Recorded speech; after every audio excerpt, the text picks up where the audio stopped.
Morena koutou katoa. Welcome to the Climate Committee meeting. Just reminding everyone that we are live streaming, so get your beautiful faces on, or keep your chat polite. I'm going to open with a karakia.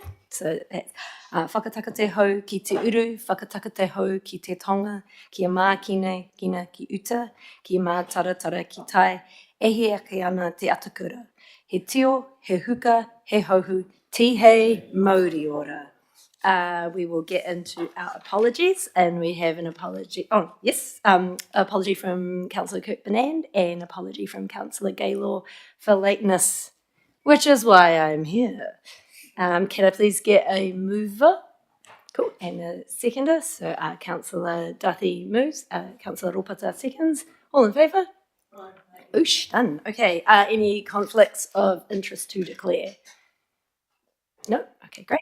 And we have some public participation in a way of a statement from Kaz Young, and I believe Councillor Duthie will be reading out a statement from Kaz, and as understanding orders, I don't think we can ask any questions through Councillor Duthie to Ms Young, so take it away, Councillor Duthie. Morena koutou. So yes, this is a statement for public participation from Karen Young, known as Kaz. She writes, Tēnā koutou katoa. I'm writing in today as unfortunately I already have an existing commitment, so I'm unable to join you aroha mai. Although you cannot see me, I may very well be a familiar name. I currently am part of the lead team for Te Ara Whakamua, the Climate Pathways for Te Awa Kairangi ki Tai, Hutt City. A community-based team focused on climate action to see Te Awa Kairangi Hutt City reach a zero emissions target in our city by 2050, which includes a range of stakeholders, mana whenua, council, community, rangatahi, business, etc. I have been involved with youth and community work for the last 20 years, almost as long as I have been dedicated to climate and justice issues. I also am a third-term elected member, currently the Deputy Chair of the Pito'one Community Board, and last but not least, on what is relevant in this specific corridor, I sit on Greater Wellington's Public Transport Advisory Group. Having read the papers on the organisational emissions targets, page 8 onwards, I can't help wonder what are the actual barriers to being more ambitious.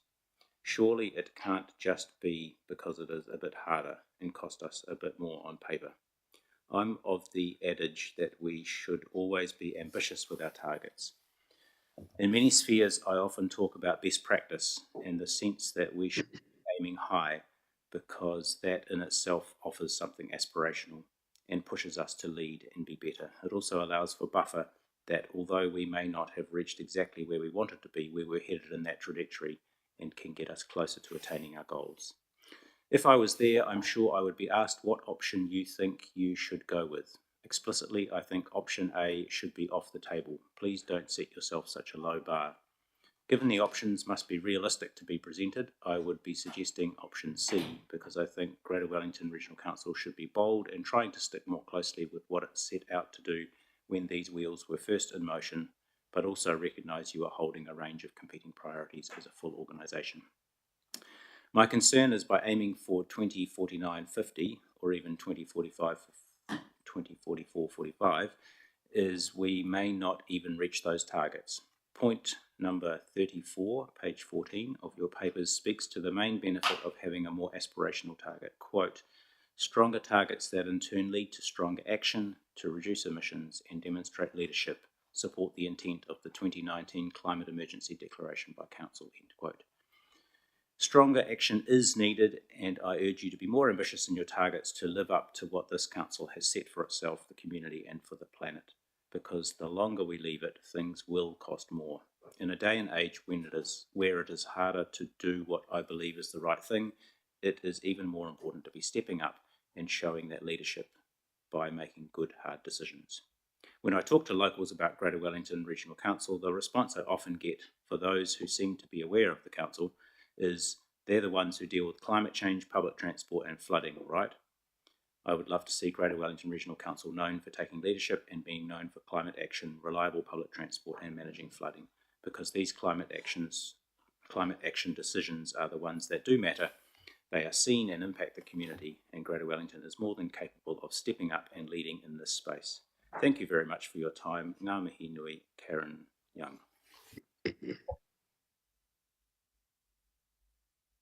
Cool. Thank you, Councillor Duffy. Now we move on. Before we get into the substantive decision items that I think Ms Young was referring to, we need to approve the public minutes of our Climate Committee meeting from the 12th of September. Can I please get a mover? Councillor Ropata and a seconder, Councillor Nash.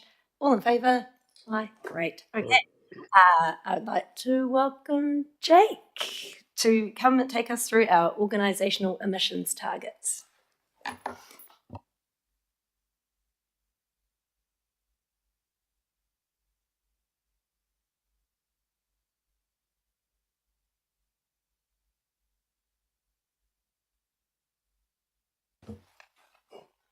Morning, councillors, and thank you, Madam Chair.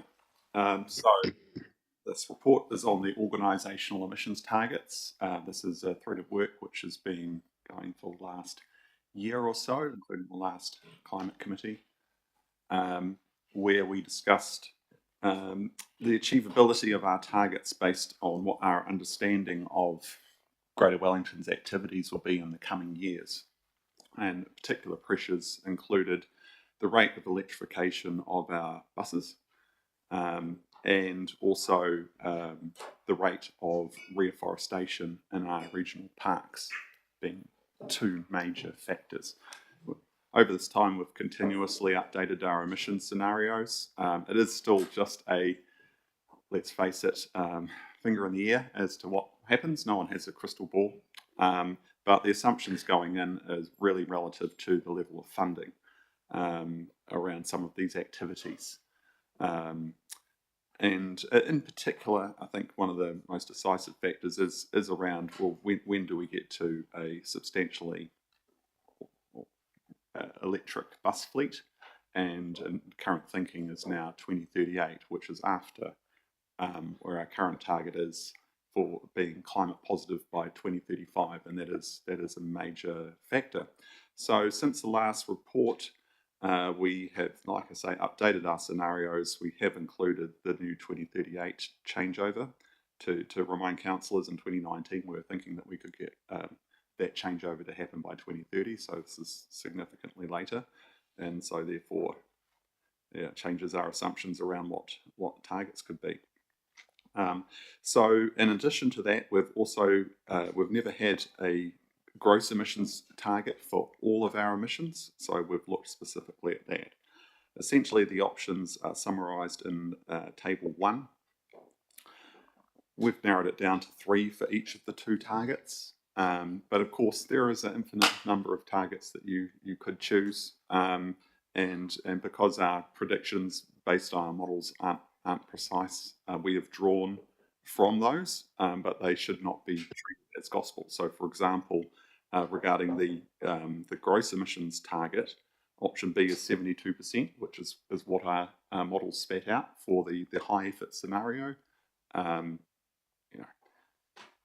Like I say, it could be 70, it could be 75. A target is a combination of based on what we can safely determine about the future or reasonably determine about the future, and also other factors like displaying leadership and ambition or caution or any other of those more intangible aspects rather than what a spreadsheet says.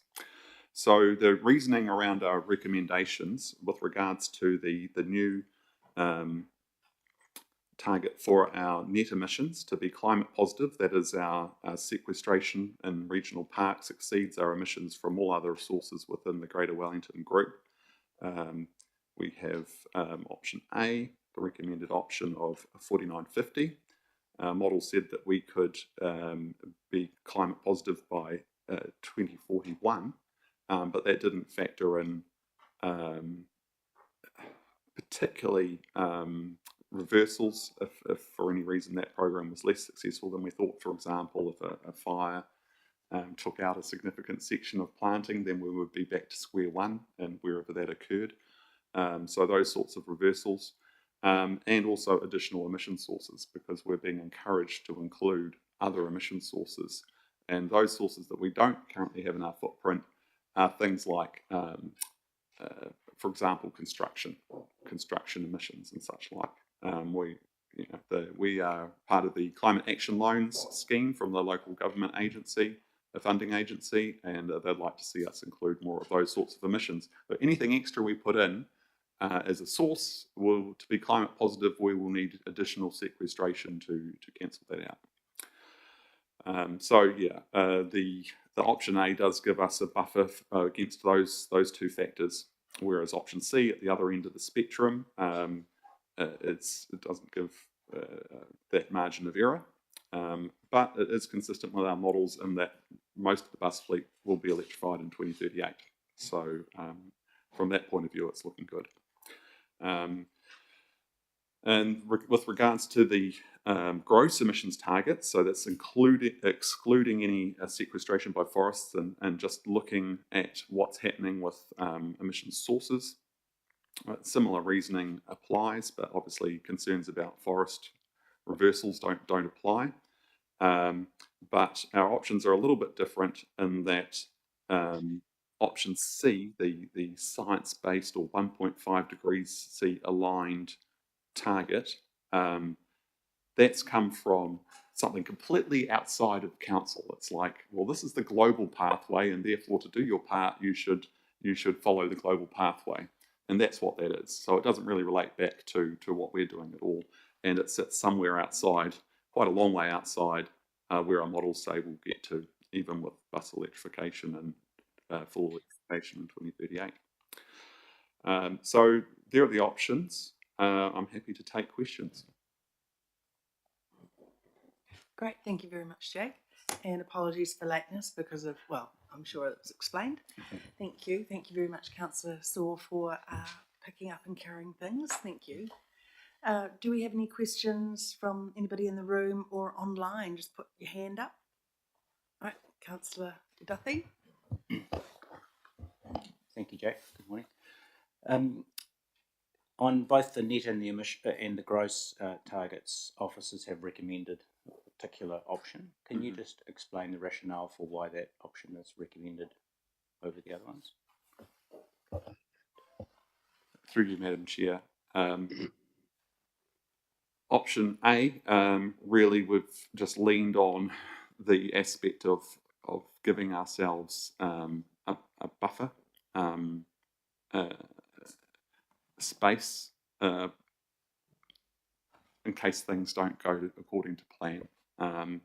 Higher level, also the other factor is to do with the level of investment. So for example, if we went for option C for our net emissions, then, and we did include additional emission sources, that means we would need additional sequestration, and that would mean that we would need a significant additional investment into regional parks and other areas, which is not budgeted yet. So in some senses, even though none of the options really have any significant financial differences at this stage, when we get further into it, we might find that they do have very significant financial implications.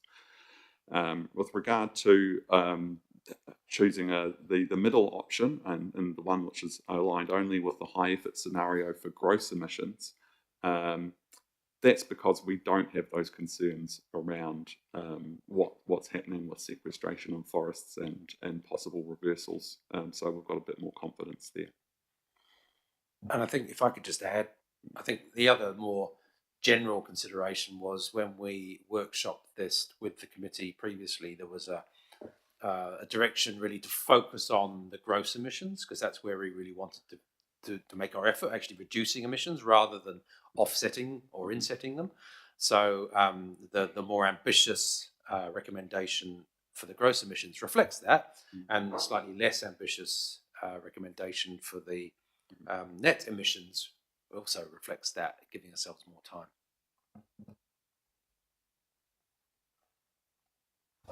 Thank you. In terms of the net one, if Greater Wellington was to acquire land in the period between now and the target date, and that land has sequestration potential, does that help or hinder the achievement of the net target?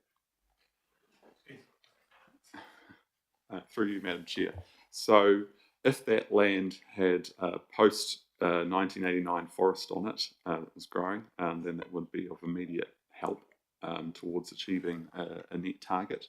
If it didn't and has had grazing, for example, that would be something else. But if it was rolled into the the recloaking Papatuanuku type approach to doing things, then ultimately it would help.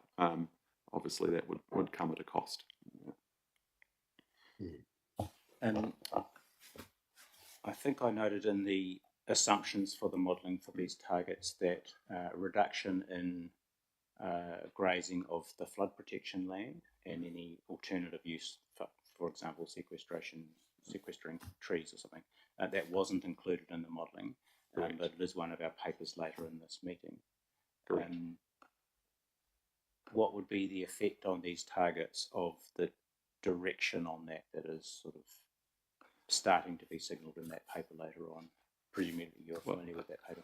Through you, Madam Chair, looking ahead to that 72% factor reduction that we've got in the high fit scenario, if you look at what the residual emissions are there's a lot related to flood protection grazing. So any reduction there would contribute. I need to check, but some quite a lot actually towards to gross emissions reduction. To sequestration, given that it's in total 576 hectares and I think only a small proportion of that's suitable for reforestation, not so much the net emissions target. Yeah.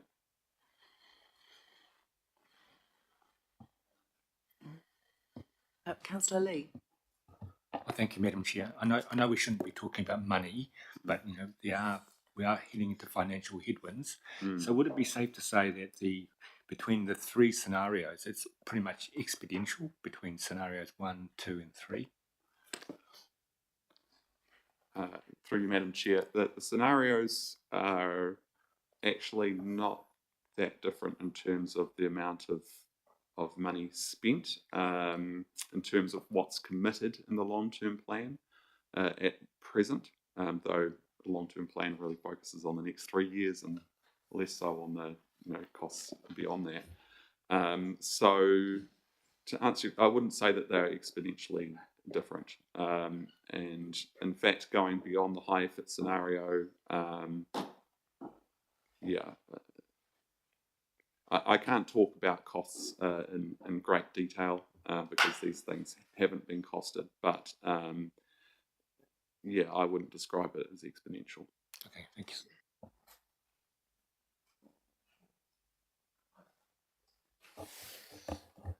Thank you. One of the reasons for adjusting our targets at the moment is the change in the phasing of electrification of buses. Am I right in my understanding that so the target date there's now 2038 or something, and so that makes any target before that date more difficult. But the two targets we're setting here are both after that date, so it's in some ways irrelevant to those targets. I mean, it's assumed in those two targets that we have electrified the bus fleet. Is that a correct understanding of that situation? Through you, Madam Chair, that's correct. Yeah, that's they're between the scenarios. That's a given. Yeah. So any more questions? Clarification around the technical stuff while we've got Jake at the microphone. No, everybody's clear on the kind of what the two different options are that are being proposed in 2 and 3. All good. Okay, so in that case, I'll look for a mover and a seconder. I'm happy to move myself. And Councillor Saul second the motions. Anybody want to talk for or against? I'm fine. Councillor Duck. So the motions, so the recommendations at the moment are, do they specify which target, which option? So the number 2 is They A, do have and through number the date 3 and is the, B. yes, So I guess yes. because I was thinking what you're thinking, but for the purpose of those are the options that are provided, Yes. but they wouldn't then make any sense to anybody who was just reading recommendations if you said option A and B, I guess. But essentially, so we're clear, 2 is net option A, 3 is gross option B. Correct? I think right. We're all we've all passed our comprehension test. So I'd like to move an amendment to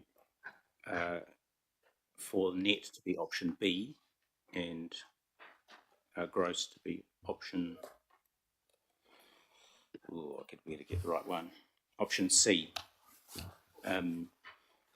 So the 2 more ambitious options than the ones recommended, and my reasoning for that is we had a wonderful workshop on this last year. It was actually far enough ago that I had to scratch my head and try and recall it because I forget when it was, maybe August or October or something like that. But I do feel like we workshopped these quite thoroughly and had a really good understanding at the time. And when I went back to the file note on that workshop, it says that councillors favoured option B for net and option C for gross after that conversation. So I haven't, I guess I haven't seen any compelling analysis in the paper presented today to make me think that we need to be more lenient or less aspirational in those targets, that they are spending new information that they're unachievable or impractical or too costly or so on. So I firmly favour a focus on gross emissions, and that one should be the more the option C, the more stringent, and I'm happy with the more relaxed option B. So I'd like to amendment, please. So thank you. You've moved an amendment. You need a seconder. So we've. I'm happy to second it. Councillor Nash has seconded that.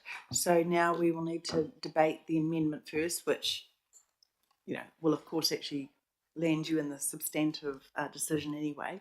So Councillor Duthie, I guess you've just sort of actually talked to it. Anything you wish to add to that, though? No, I think I've explained my reason. Councillor Thomas. Thank you, Councillor Penny.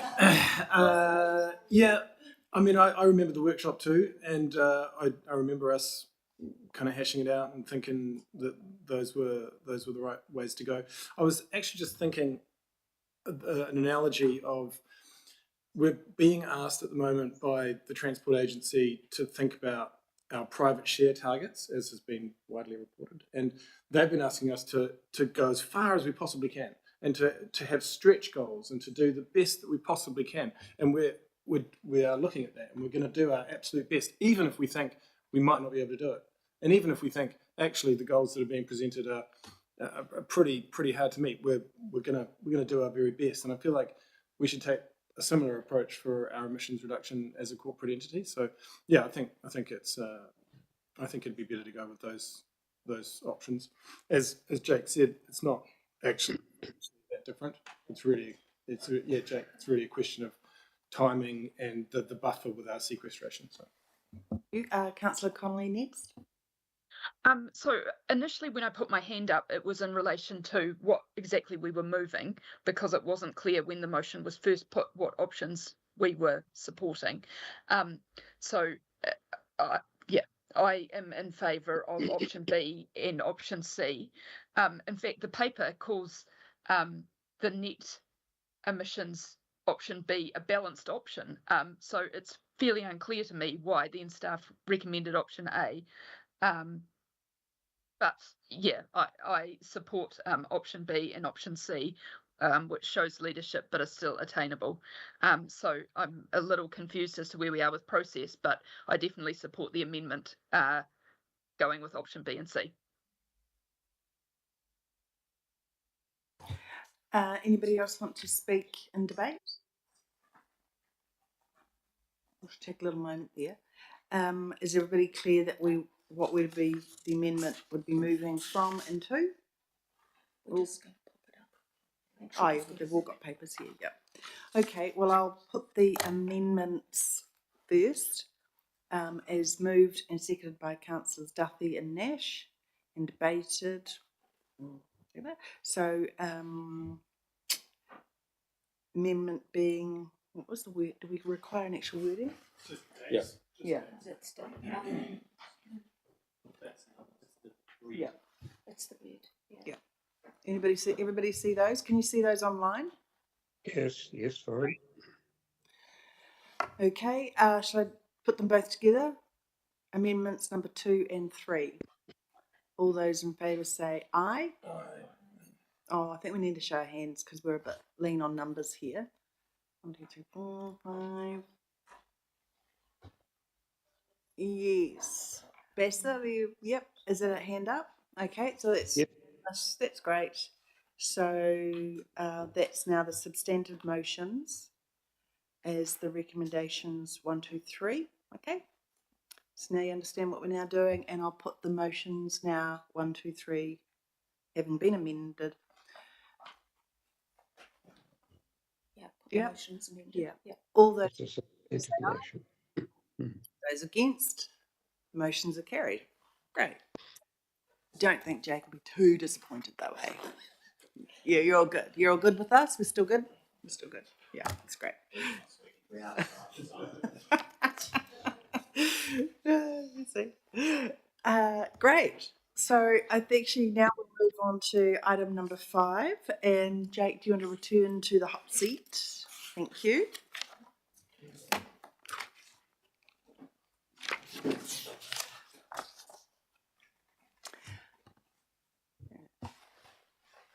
Thank you, Madam Chair. So, extra emissions unit options. You'll recall a workshop on this topic that we had regarding the 21,993 units, which we had thought we would need to return to MPI, and that MPI have said that we do not need to return.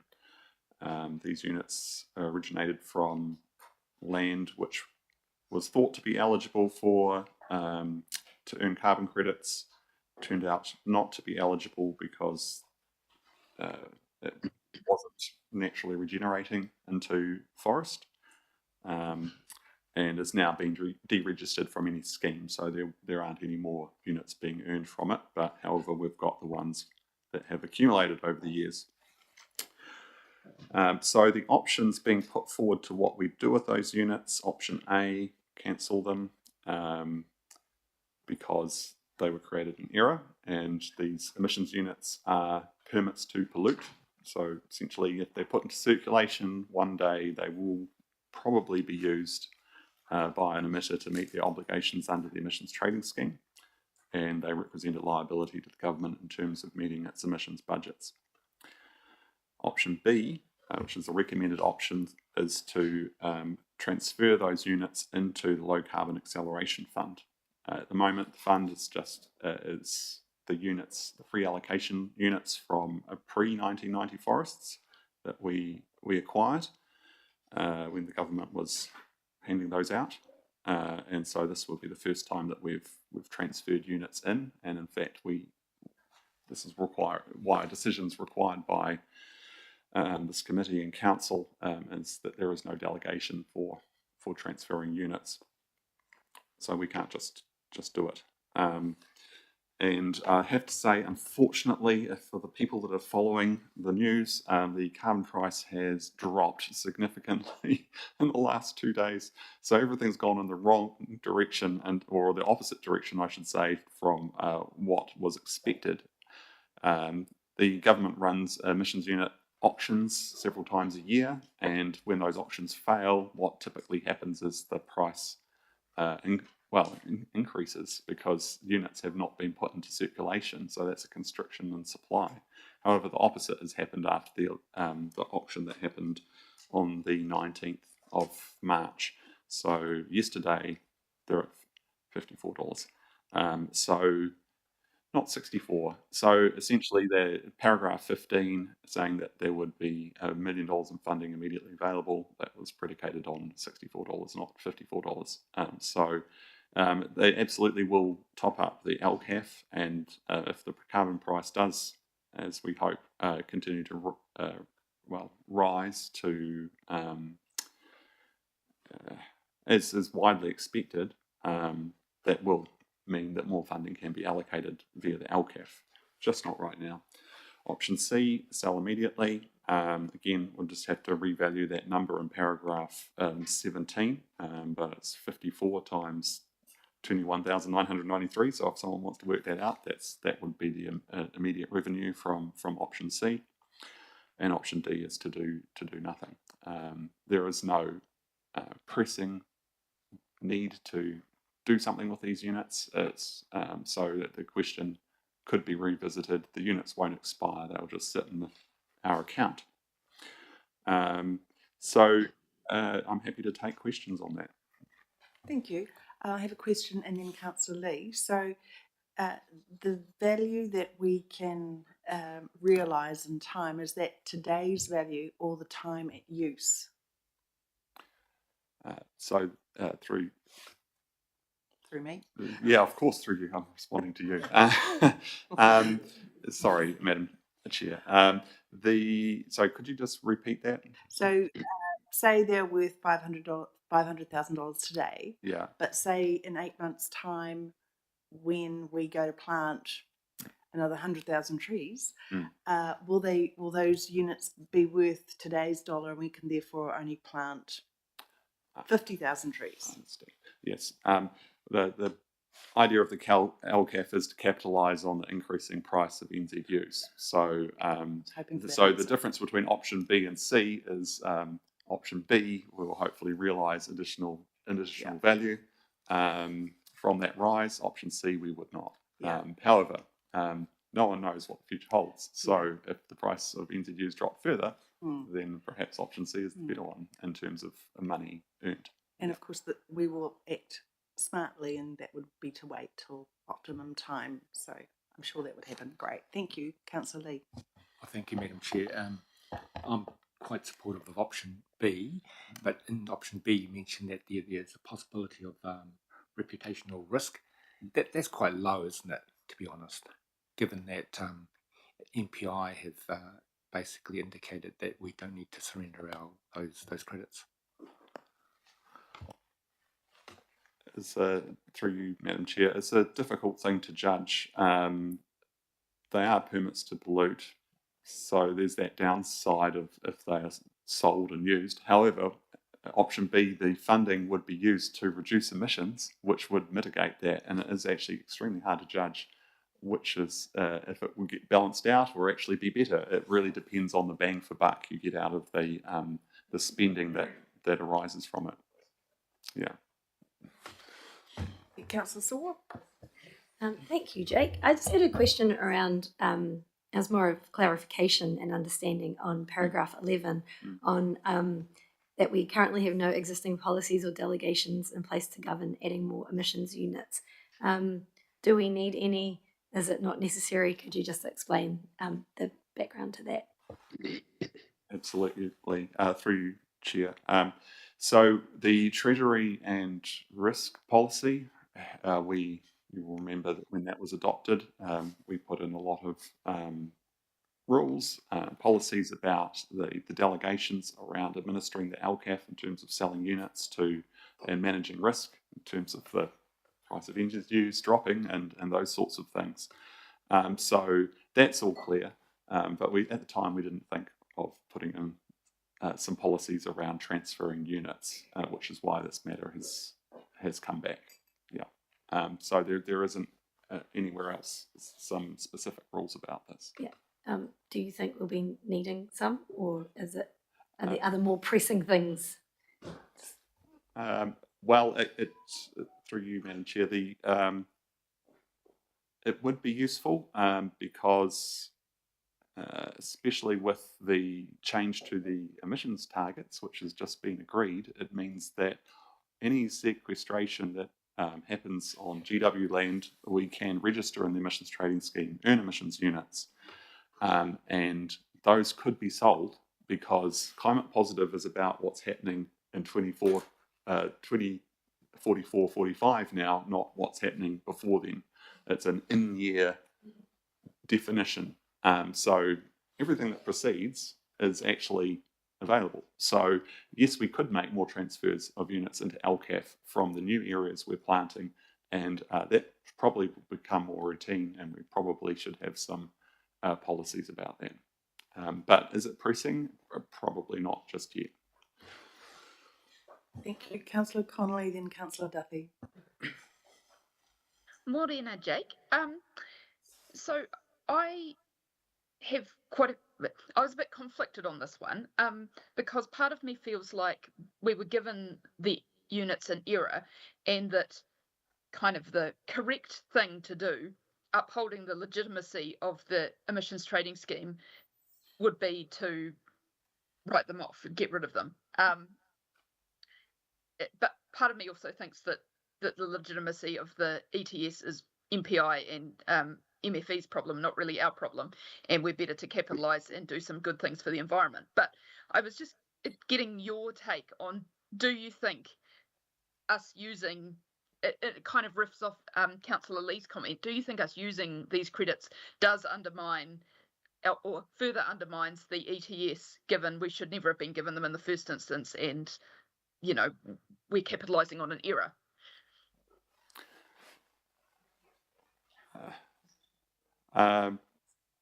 Through you, Madam Chair, I think a lot of this stuff just goes completely over people's heads, and there are very few people who are actually up with it and understand what NZU actually is. There are people that do, but they're probably fit in this room. So in that sense, the reputational risk is not particularly high. Whenever the government gives out NZUs, it's creating a liability for itself. That's on them. That's not on us. If we're using the emissions units to reduce emissions, and people see those good things happening out in the real world, I think that's what they will focus on. I guess my question wasn't so much to the reputational risk for us, it was more to the reputational risk of the ETS. So in the first paper, we talked quite a lot about how, there's a lot of units in the world that are complete nonsense. And essentially by accepting these units, we're furthering the fact that there's a lot of units in the world that are complete nonsense, and that undermines the whole notion of emissions trading. And so it wasn't really that I felt we were going to suffer a reputational risk. As you say, one, not very many people understand it, and two, if we're putting the money into good projects, we can largely offset that risk. It was more the fact that just chipping away at the legitimacy of emissions trading in general really doesn't do the world any favours over the longer term. Am I being invited to agree with that view? I mean, I think absolutely if there are units of low integrity and lots of them in the emissions trading scheme, it means that, generally speaking, the confidence in the scheme is less, and the price of emissions units will be lower simply because there are more units in circulation. So there is that. The only mitigation, I suppose, is that we are talking about a relatively small number of units. I guess that's ultimately where I landed, was that although, and I guess I land ultimately on the side of taking the money and doing good stuff for the environment with it, but that does come at a cost of lowering confidence in the emissions trading scheme, albeit by only a marginal amount. Councillor Duffy? Paragraph 16, the disadvantages of option B, says it's not possible to guarantee that emission reduction we might achieve through the LCAF would be equal to or greater than emissions generated, which I understand. There's no sort of guarantee on that. But having, in your assessment of what we have invested in through the LCAF so far, do you feel that Greater Wellington is achieving with the LCAF a good outcome for the climate, and that therefore, if these additional units went into the LCAF, that we would be able to highly likely make equal or greater than benefit, net benefit. Excuse my Through you, Madam Chair, that was understood perfectly what you meant. So essentially, what kind of bang for buck are we getting out of the LCAF at the moment? With parks restoration, it's probably higher than the current price of NZUs, which is, as to remind you, $54 yesterday. Expect the total costs of establishing native forest, and then you work out the cost per tonne of carbon sequestered from that would be probably in the region between 50 and 100, so probably higher than where the price is at the moment. The other significant project is the LED lights at the stadium. That probably has a negative price of carbon, so extremely good bang for buck there. So it varies, and if we wanted to maximize the return, then there were certain things we'd do and other things we wouldn't. But of course, we care about more than just the dollars per tonne of carbon. We're also very interested in the carbon, which of course can't be quantified. Right. No questions online, so I'll see if I've got a mover and a seconder, please. Councillor Duffy moved. Councillor Lee second. Okay. Any very briefly, Madam Chair. Yes, happy to move and support the recommended option B. Moral purist might go with option A. And I was interested in the reputational risk, so I consulted a few sort of climate geeky type friends in this situation where some money fell off the back of a ute and you didn't know who to return it to, they didn't want it back, and could you use it to help the environment, et cetera, et cetera. And as long as it's going into good emissions reduction activities, there is high confidence in Greater Wellington to use that well, and therefore it's I think option B is the best option. Certainly option C would not be a good option right now, and doing nothing is just kicking the can down the road for someone else to make this decision. We might as well make it today, so let's get some more good action going from my perspective. Thank you. Councillor Lee. Well, thank you, Madam Chair. I'm happy to second, and I also support Councillor Duffy's opinion. I think, someone could argue that the ETS is just creative accounting, but it is a system which we can actually use, and there is, it wasn't an error, it was just a recalculation of a certain area of land which didn't yield as much units. So, and MPI, basically the controlling authority of these units, said that we don't have to give the credits back. So let's use it for something good. It's almost $1 million. On a good day. On a good day. And I'll just add to the debate by saying I'll support the motion, and that with this motion it means that it is entirely within the control of this table that we can decide what kind of good can be done with these credits. Perhaps some other places might not be able to do as tangible a good as we can. So I'll put that challenge out to us, e.g. trees. So thank you. I'll put the motion. All those in favour, please say aye. Aye. Those against? Those against, the motion is carried. Thank you very much. Thank you, Jake. And now, item number 7. Yeah, he's been earning his carbon credits. Kia ora koutou, nice to see you all. This one should be reasonably straightforward. We're proposing some new accountability criteria for the Low Carbon Acceleration Fund. It's been running for 5 years now, and so as we've been managing that fund, we've had good experience in what's worked and what hasn't worked. It was originally designed just for Greater Wellington projects, and then a couple of years ago you guys extended it to include Centreport and the stadium. So we now have external parties as well as internal parties drawing on the fund. And it's become clear to us that in order to tidy up the process of allocating those funds, ensuring that we're meeting the objectives of the LCAF, we needed to be more explicit in our expectations of applicants and then the recipients, and how we keep track of the process and expectations around reporting and all those sorts of things. So in this paper, we lay out that criteria for you, which was largely based on other sources of community funds that Greater Wellington manages, so it's consistent with those. And your decision today is whether just to retain the status quo or to adopt that new criteria. So pretty straightforward. Right, thank you. I have a question first up. So I didn't see it, but in the criteria,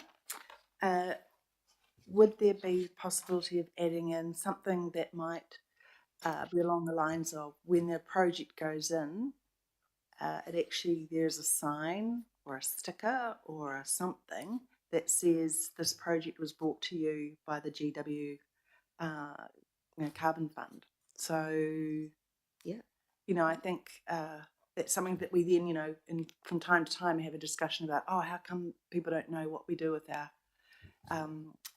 our resources, and this is sort of one of those projects that would fit really nicely with that, whether it's one of our own projects or imagine the stadium, them in which they're about to work on, so that would be a great one to in some way promote.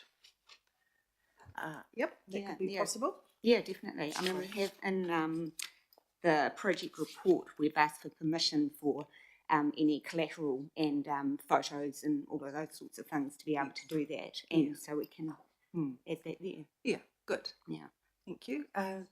Councillor Duffy. So I totally talk with your idea there, Madam Chair. I wonder if maybe there could be an accountability criteria that actually requests the party who's used the funding to do some of the promotion, so not just to provide us with a photo that we then promote, but they actually, the stadium's got a channel, they can say our LED lights are brought to you by Greater Wellington's Low Carbon Acceleration Fund. They've got some very big screens. They've got very big screens, yes, and lots of LED lights. What was my question, though? That was I don't think that was it. It was the disadvantage of recommended option B was that applicants will be required to meet higher accountability standards, which is likely to create more work and cost. Is there any quantification of that? I presume this is not onerous. This is writing an A4 piece of list of some information. So we're not talking significant administrative cost to the fund that then chips into the actual value of the credits, correct? Staff time. Oh, okay. Yeah, I'm not asking you. I'm asking the officer. Through you, Madam Chair, no, I wouldn't expect that. It's an enormous amount of administrative work, and the amounts of money that we're allocating are reasonable, so there should be project reporting requirements that are commensurate to that. Yeah. I have my own turn asking my own questions now. I was just curious to know, in the paragraph 12, we had the condition type in detail and so forth. Was there any generally, because I don't know, how does our criteria work in terms of some of our broader other procurement aspirations, paying living wage and so forth, for whatever we disperse in the LCAF? Well, through you, Madam Chair, I wouldn't. We don't have a requirement for that in our criteria. I guess my next question is, should we have a requirement to be that any projects that are funded through LCAF should be paying the living wage to any of the workers involved in the work? Through you, Madam Chair, do we have anyone in the room who's familiar with our living wage? I think we could investigate. We could investigate and come back with that. I think it might be difficult in this instance where if you're allocating a relatively small sum of money, say that 750,000 to the stadium, that we were then to require them to use contractors who paid the living wage would be potentially an onerous burden on them if they weren't dealing with it at an organisational level. So it might be quite difficult to isolate, but we'll do some investigation and come back to you. Can I add to that though? You know, for example, if we were doing more planting like we plan to in Queensworth Park, I mean that would be an easy one for us to check, wouldn't it? It would just seem logical to follow the process that I believe that we're building up, that our procurement team have been doing quite a bit of work on, and it would just good to know where we stand with that. Can we have that noted as an action to come back to us on that, please? Will be in the minutes and on the action. Thank you. Matters under action. Any other questions? No. In that case, can I look for a mover and a seconder, please? Okay. Well, I'll move. And Councillor Nash is nodding. Yeah. That's great. So enthusiastic. Any debate? No. Put the motion. All those in favour, please say aye. Aye. Aye. Those against? Motion is carried. Thank you. Right. Number 9? 8. Oh, great.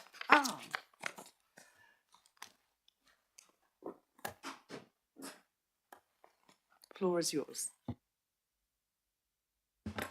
Thank you. So this is an update on the Low Carbon Acceleration Fund. I've already mentioned that the price of NZUs has changed significantly since this paper was approved last Wednesday. Updates really to what's written here concern that. So you'll see, I believe, in paragraph 11, it was saying, well, actually paragraph 13 was saying if we transferred the extra emission units in, then we would have around $1 million of funding available to allocate. Assuming a modest recovery to $64, that has not so we would have to wait and see what happened. At the moment, I've just done the sums on yesterday's price, and we've allocated 74% the value of all the NZU units now in the LCAF, so that's on the wrong side of 70%. So if we get back up around $64, then we could consider another LCAF round. So it's 6 months until the next Climate Committee meeting, so I think we can wait and see for a month or two before making a call on that. Regarding the Masterton Station, all the details are there, but essentially, yeah, the earthquake rating was the concern, and there are other opportunities for solar on large buildings that we are actively investigating. Any questions? Yes, Councillor Duffy. Thank you.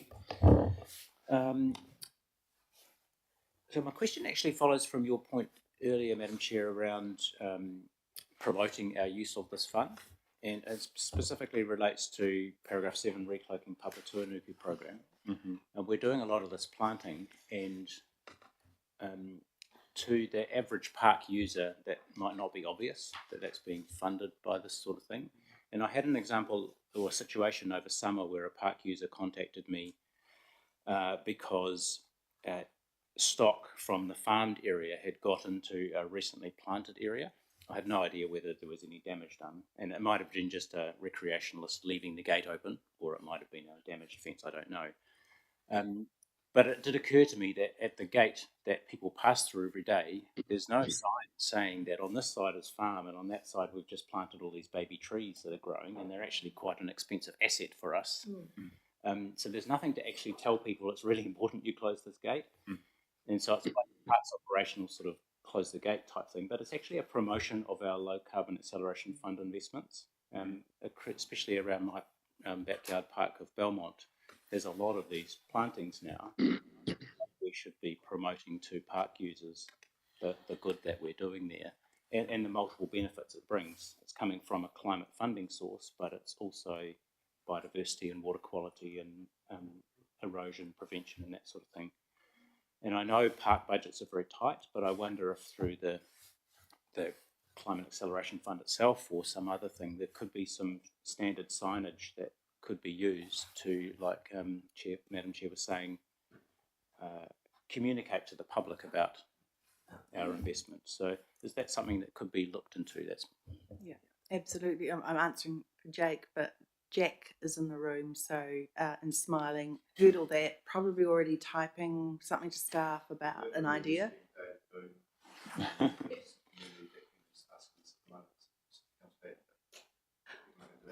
I wonder if even for the next Environment Committee, in the kind of management report, there could be some sort of reference to that and for anything you're covering off in the parks. Yeah, that's a great idea. Any other questions? No? So there's no recommendations here. So we're all good. Thank you for the update. That was really useful. And also just to the committee members in our pre-committee conversations with Jake and Luke, we're looking for the next climate committee, which will be the last of this training, to actually have a bit of an overview of what the work that the committee has done and our climate team has done for this triennium. If there is anything that you want to flag that you want to like particularly know about, just in case it's not covered, just signal it to us so we can make sure it's comprehensive for you. Thank you. Great, thank you, Jake. So now item number 9.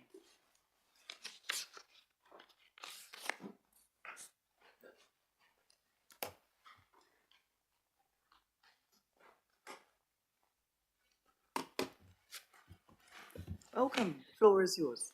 Good morning. I do have a short presentation to share. I can see it's up on the screen, but are you going to drive that, Lucas? Oh, good. Thank you. Morena koutou, ko Jamie Tokoingoa, and I'm just presenting this little package for you. Starting from on the screen,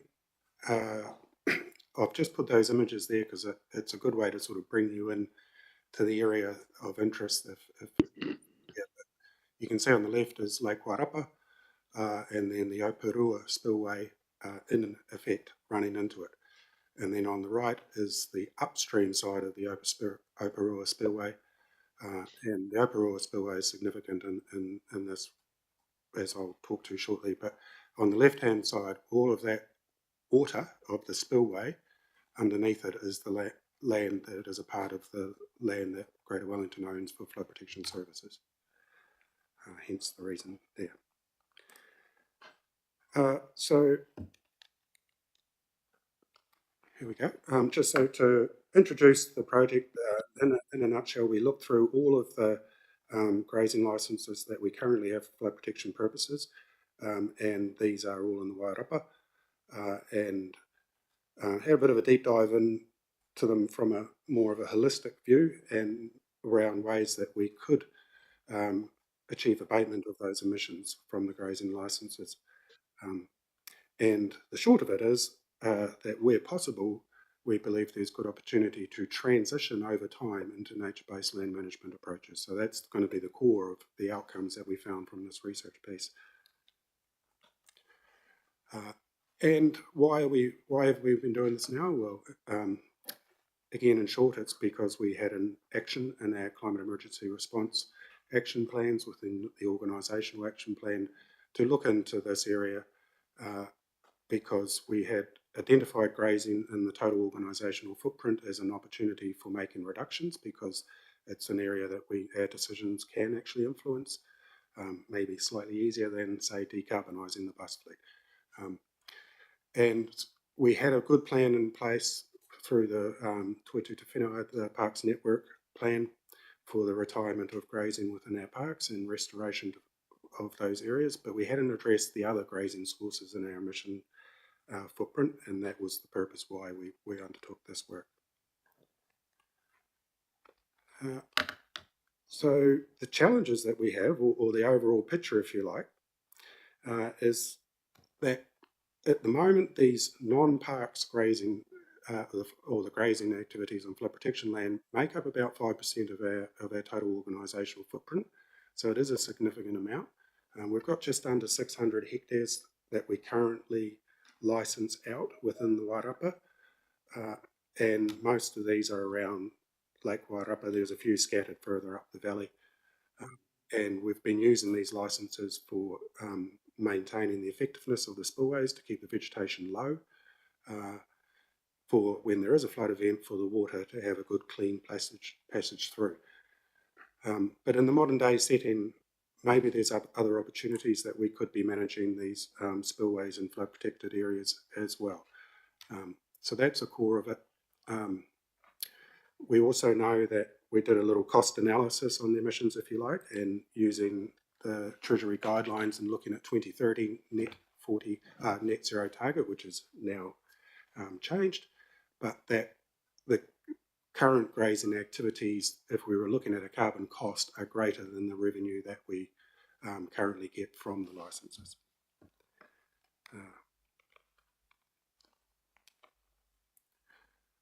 So we looked at what are all the different options that we could consider for if we were to transition from anything other than grazing.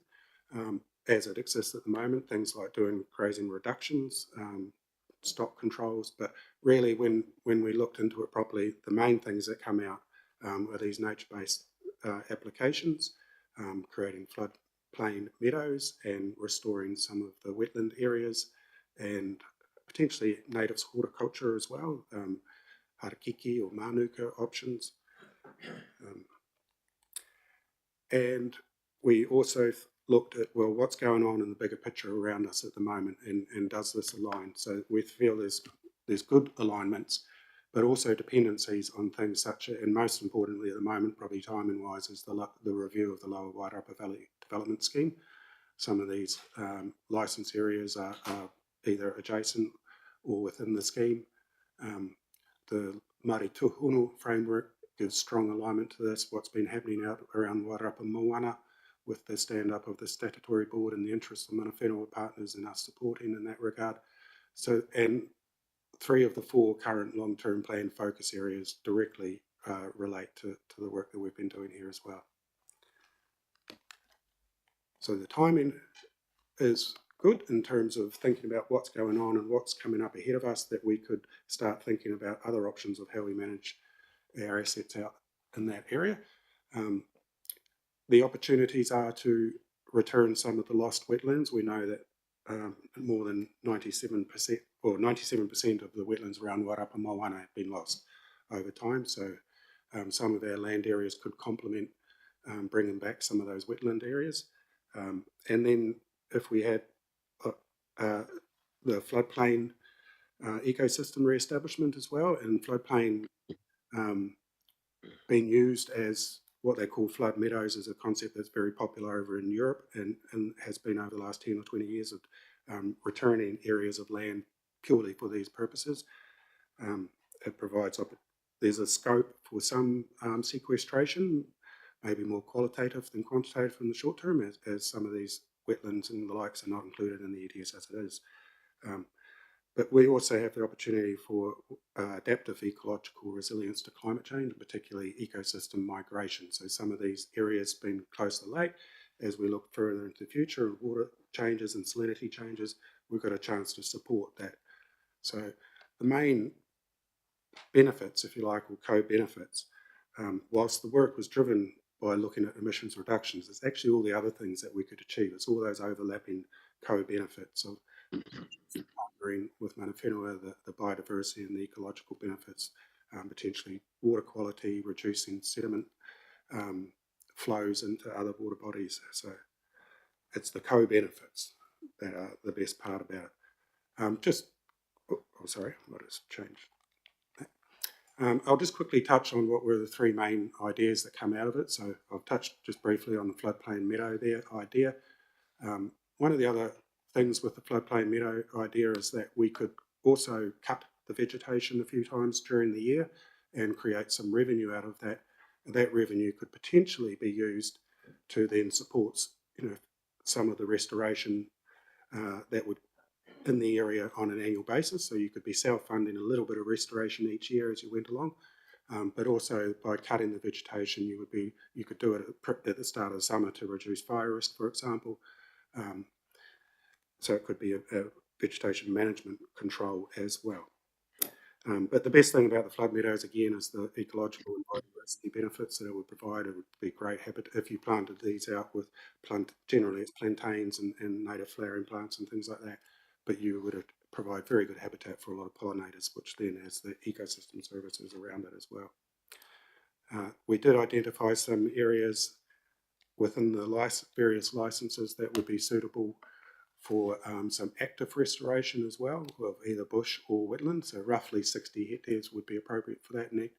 But most of the wetland restoration is done passively. These are areas that naturally were wetland areas. You can stand in the paddocks and look around and you see the reeds are all coming through in there as well. And one area that was retired sort of a year or so ago, proximal to the lake, it's already getting very quick natural regeneration occurring as well. And then the other idea that we've included having a look at was just in support of the Energy Transformation Initiative and scoping for solar is with any of the land that we do currently own, would any of it potentially be suitable for solar? There's a site on the Operua Spillway that I showed at the start. The licence area is on the outside of the stock banks. We have about 70 hectares that's outside of the spillway that would license out, and we could potentially use a small part of that for solar. We did a feasibility study as part of the Revolve study earlier, and it looks viable, but there would be a lot of work that would need to be done to take that concept any further. But again, if we're thinking about where can we do solar, if we've got land that we own already, well, that's a good advantage. So that's why we were looking into these areas. And solar would be done through an idea of agrivoltaics, which is it supports the agricultural practices to continue as well. So the farmer could potentially still graze under there. And then just pulling it back out to something I mentioned earlier, this image that you can see on map is for a 1.35 metre sea level rise, which is a likely minimum in a 100-year time period. It takes into account the vertical land movement as well at the coast. And then the graph on the bottom is taken from New Zealand sea rise, and we've used one of the lower emission scenarios to come up with that 1.35 metre scenario. But if you look quite clearly, you can see a lot of that area will then be potentially exposed to tidal fluxes on a fairly regular basis there. That map is based on elevation, so it does not take into account things like stop banks that could deter the water from getting into those areas, but that's where it would be on a tidal flux if there were no barriers. And the black circles represent the one at the top is the Operua, where the Operua Spillway comes in, and then we have quite a large lease down on the side of Lake Onuki as well. Both of those areas will be susceptible to sea level rise and saltwater intrusion. So again, if we started a transitional approach to land management, that we start building natural resilience into these areas, we can help with that ecological migration as sea level and saltwater intrusion. And we could pilot things potentially on these areas that could prove to be more viable to expand on a larger scale in other areas. And that's about all I'll just cover there at the moment, although we take questions obviously. And that, Councillor Mead and Councillor Duffy. Thank you, Madam Chair. That sea level rise figure, I think it's back one slide. I'm sure that I thought sea level is rising at about 1.7 millimetres a year. So it's not 1.35 metres. Is that right? The sea level rise figure, that top line there. Yes. So through you, Madam Chair, that's a projection based on a scenario and in a 100-year time period, because that aligns with our 100-year thinking around, let's say, the Rural Mahanga strategy and that. So it's based on a moderate emission scenario, and it takes into account vertical land movement as well. So at the coast, in this area, we've got vertical subsidence of land of about 6 millimetres per year. and that's roughly double the current rate of sea level rise. So when you combine them together, you get you feel and see the effects earlier than just without. Oh, so would that also include like an acceleration of the sea level rise when you get to the end of the 100-year period? The rate is in the bar in the graph, if you like, down on the left-hand side, and you see we're using a moderate scenario. If it was the higher emission scenario, then would be 2 metres by 100 years' time. Okay. Thank you. Thank you. This is fascinating. Have we had any initial conversations with mana whenua as to what their views on these possible options are? Through you, Madam Chair. No, not formally in this regard.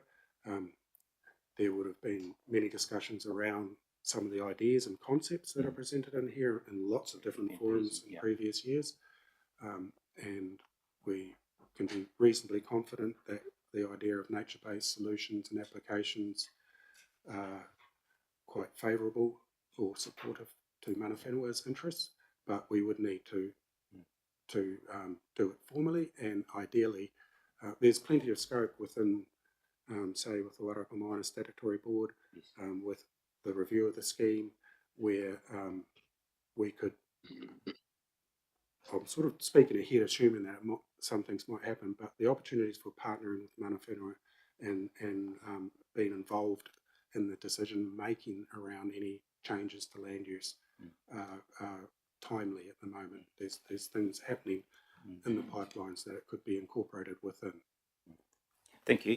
My other question was in relation to many of these areas will be under flood schemes, and those management agreement or things, I think they're probably under resource consents and so on. Are there any consenting and sort of legal arrangement type matters that will have to be worked through here?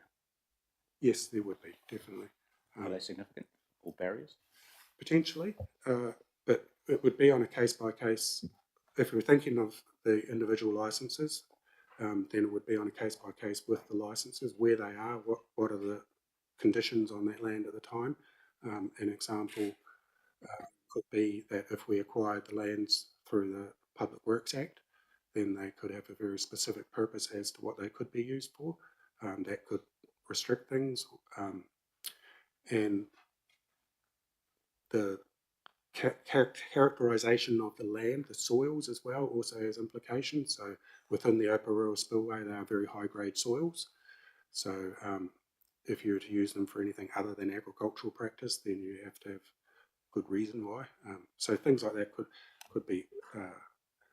have implications. But these are ideas at the moment. But if these ideas were to be adopted in any way, then that's the next steps, is finding out, well, what's the practicality of bringing these into action, and what steps would be involved, and what would be the implications as well, positive and negative. Thank you. Two more questions, Councillor Staples and Connolly online. Thank you, Madam Chair. A couple of things, please. In paragraph 6, where you talk about everybody that you've talked to, you haven't talked to our farming reference group, and I would have thought that they would have actually been key with their knowledge of things like making baleage, because don't get me wrong, I am not opposed to this conversation at all, but I think we've got a long way to go, which you do recognise, and I do see through the Lower Valley Development Scheme consenting review that a lot of these things will be discussed. But I'm interested as to where you get your values from for, say, making baleage, because quality baleage needs fertiliser. That's the last thing we want on the edge of a water body. There's practical things in there that don't seem to have been considered. This seems to be ideology in the first instance. So my question is, what's the process for the next steps? Will you involve our farming reference group? another thing I want to better understand is actually the economic impact of the people that are grazing these lands and how that affects Wairarapa as a whole. We don't talk about that. So can you give me assurance that those sorts of items will be included in the next steps, please? Through you, Madam Chair. Thank you, Councillor Staples. You make one term you used in your query there was this seems like ideology. I think that's a very good summary of what it actually is. It is only ideology. Sorry, mate. And for the ideas to be taken forward, or any of the ideas to be taken forward, there is a lot of that practicality that needs to be sorted out. To address your question around the bailage revenue, that is very much just a hypothetical scenario, but calculated on what the going rates are per bale, if you like, and then how many hectares would we have in potentially that we could cut bailage from, and assuming we do, I think it was 3 cuts per year, and our profit margin was extremely low. So it's a very conservative figure of what we could potentially get from bailage. And to touch on the idea of fertilisers, yes, that we would not want to be doing that proximal to waterways. So it wouldn't necessarily be high quality bailage, but then some of that bailage, some of the other things that are touched on within the report is the idea that that could potentially complement other things. So if we had native reeds, for example, that were a part of the flood meadow area, we could say bale them and then line the little bales along our waterways to support inanga spawning. There's been experimentation of things like that before as well. Well, thank you. Thank you. Councillor Connolly. Hi. So I have a really, really basic question. It's almost so basic I'm embarrassed to ask it, but I feel like other people might be thinking it as well. At the beginning of your presentation, you showed the, you know, the flood areas in flood, and the fact that they're extremely flood prone and indeed sometimes spillways, so actively managed to convey additional flood waters, is why we're discussing them, because at the moment Greater Wellington owns them, right? They're grazed, but the farmers get notice of undue weather events and can move their animals. But if we were to plant them, even with wetland plants or solar farms, like what happens when it floods? Surely, I don't know whether those solar farms like electrocute everyone if there's a flood. Like what is the practicality of trying to be more efficient with this land, given that it has this flooding purpose? And yeah, it just, you know, we talked, for example, about our the forests that we were planting for emissions purposes and what happens if they were lost to fire, for example. But I'm also envisaging that extreme flooding would damage even plants that liked a bit of water, like wetland plants. And so is that going to be costly? Are we going to have to be constantly or, you know, regularly renewing the plantings because others have been washed away or killed because of being underwater for a period of time? Like, I guess these are the practical questions that were coming into my mind. Through you, Madam Chair. Thank you, Councillor Connolly. Yeah, a few things to unpack there. Firstly, if there was to be any solar set up, it would not be within the Oparua Spillway. That would just practicalities of doing that you wouldn't be able to insure your assets or anything. The only reason we're considering or interested in an area down there is because it's on the outside of the stock banks. So it's not an area that is a part of the spillway when it's an active flood. And even then, it would probably need to be built, elevated up a certain amount to ensure that any ponding water wouldn't affect it. So that was the solar part, sorry. Damage to the plants. Oh, the planting side of things, yes. So so generally with the spillway at the moment anyway, it's activating 3-4 times a year. The water can be in there for anywhere for a day to 4 or 5 days at a time. Most wetland adapted species can tolerate that level of inundation for that time frame.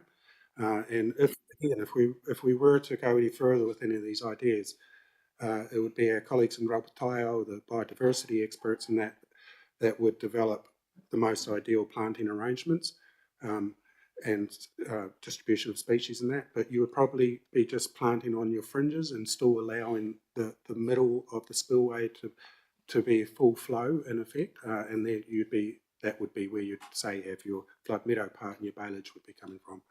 So you'd have to have a look at things from a holistic perspective through the area. And that one thing that at the land that we own in the Oparoa Spillway is the last third of the spillway before the water enters the lake.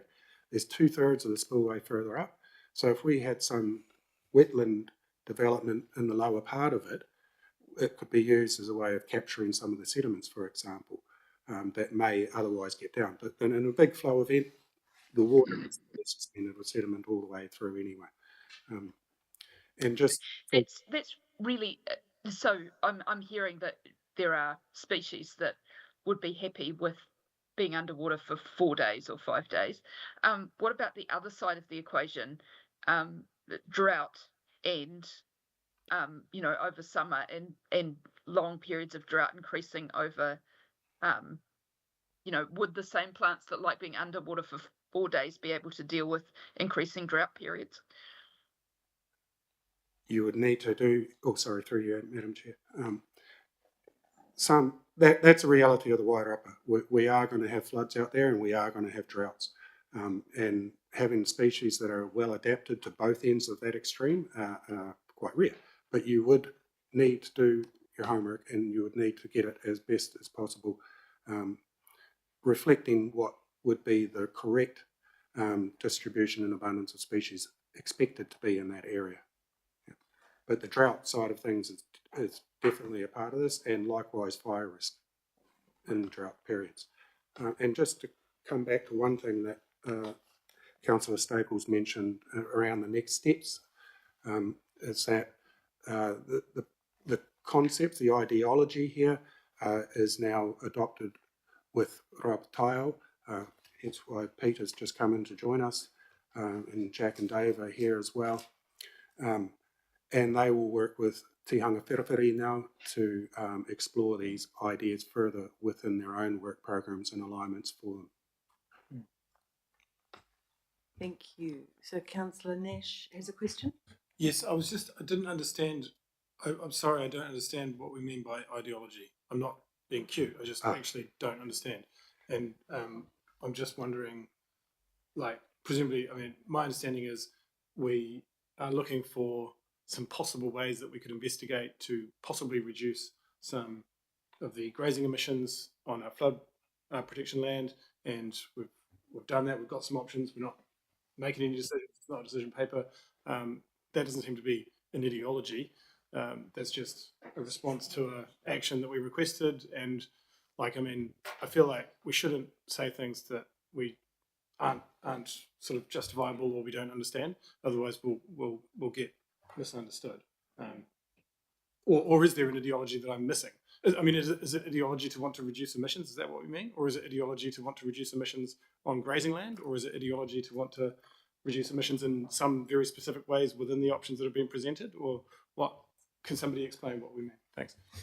I think that was used the wrong word, to be honest. I think the word that should have been used was concepts. We've developed some concepts at a high level, and they will be further refined as we test them through Rapataio. And they're not ideology, they're concepts.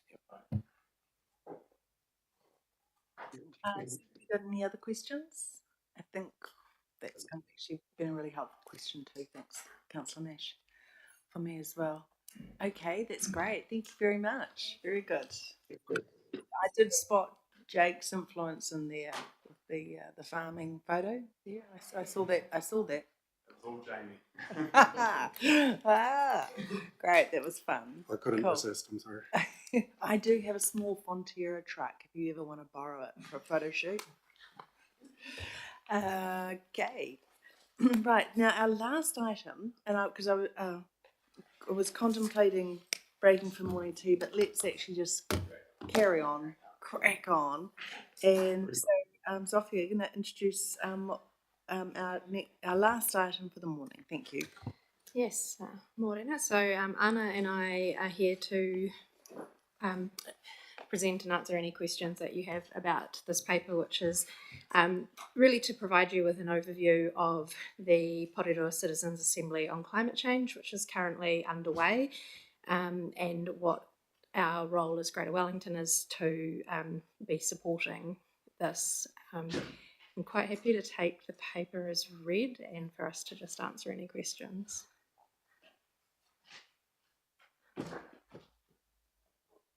Councillor Saw. Cool. I have a question on page 56 of Diligent, which is paragraph 13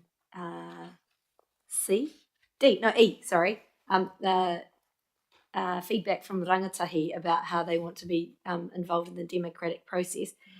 Which councils are involved? How are we involved in it? And what is the proposed follow-up to that action?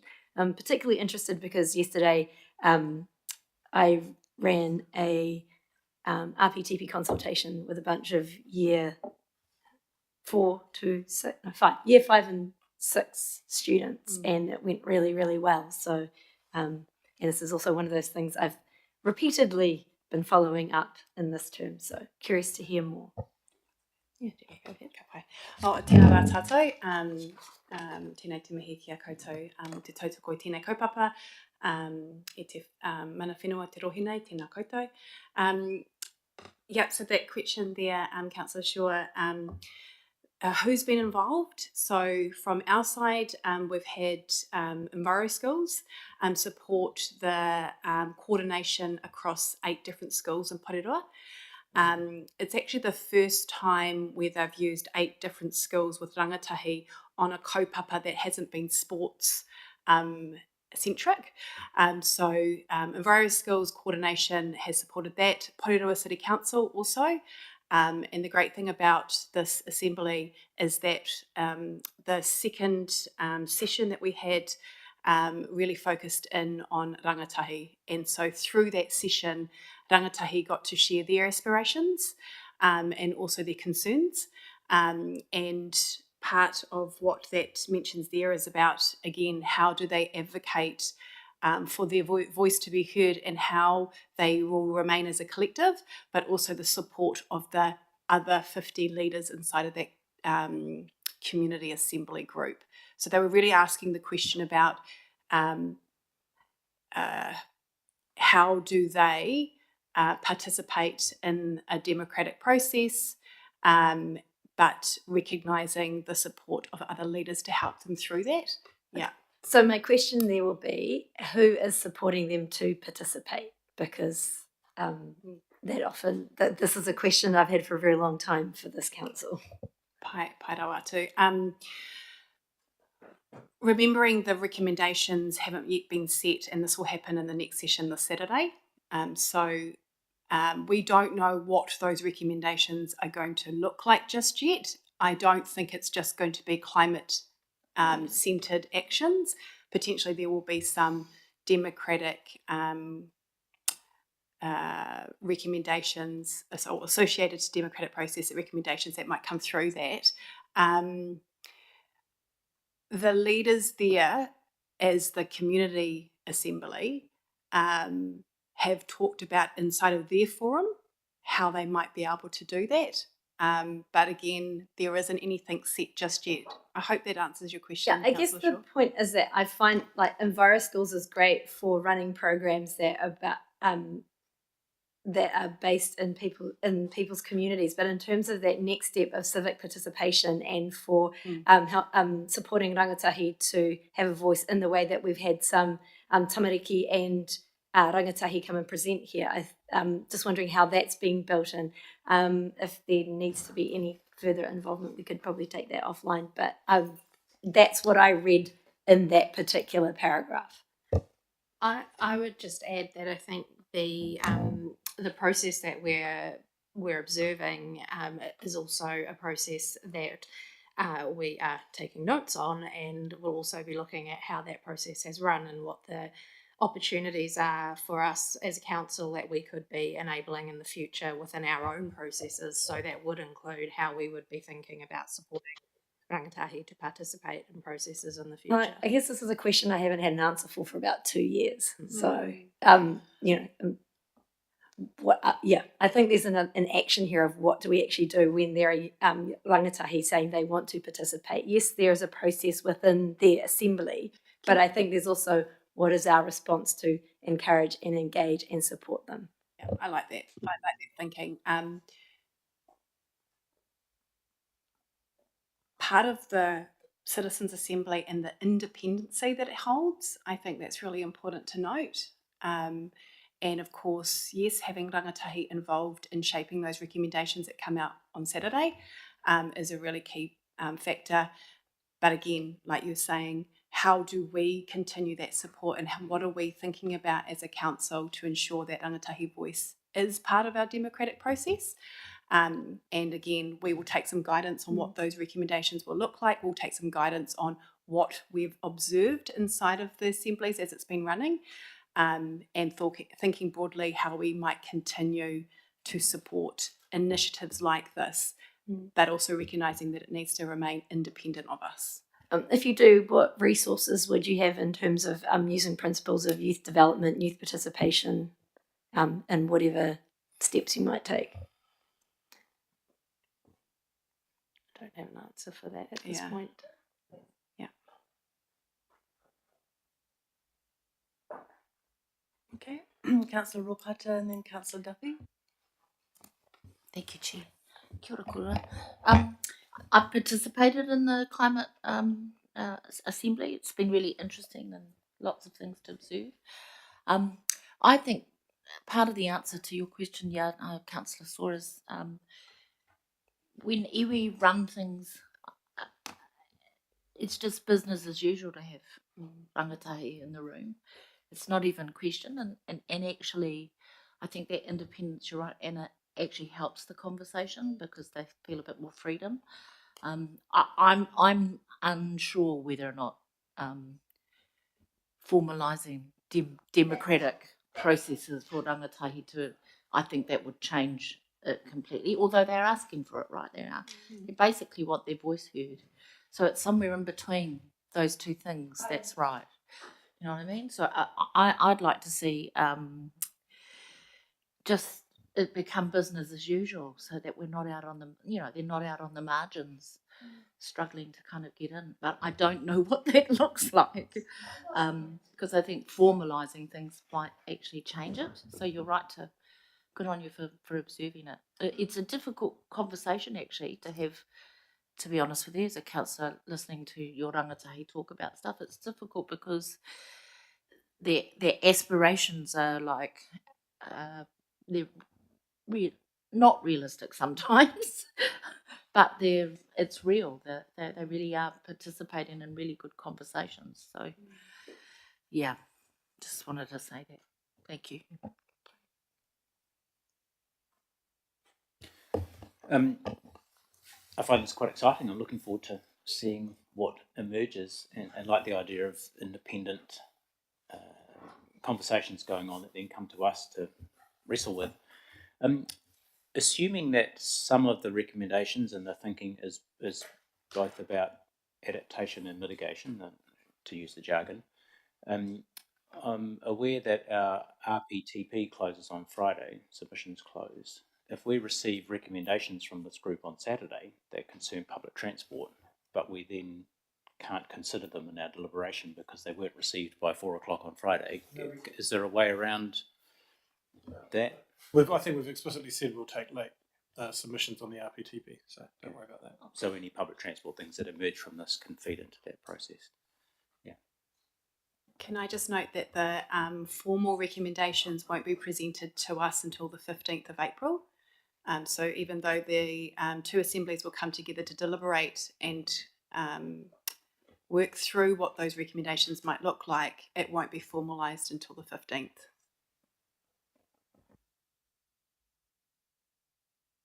Chris has got a comment. in response to late submissions. As part of the process of hearing submissions, one of the recommendations of the report will be to accept any late submissions that come in. So yeah, so there's the opportunity if something does come in late. Yeah. Any other questions? No questions. That's great. Thank you very much. That's well done. Okay, so that concludes the agenda for today. It's quite exciting doing some of those recommendations, wasn't it? Yeah. And because I missed the start, I presume that we opened with the karakia, so I'll just close us off and just thank everybody for attendance today and appreciating that things were a bit fluid at the start because of traffic issues. And just want to say a wide thank you to all the staff who did a lot of work to prepare stuff. And Jake's not in the room now, but particularly the work that he's been doing for this committee is excellent. And looking forward to kind of capturing all the work that we've had for this training in our last meeting for this training. So thank you very much, everybody, and I'll just close with our karakia. Kia hora, te marino, kia whakapapa ponamo te moana, he huarahi mā tātou I te rangi nai, araha atu, araha mai, tātou I a tātou katoa, hui e tai ki e. Kia ora, thank you. Thank you.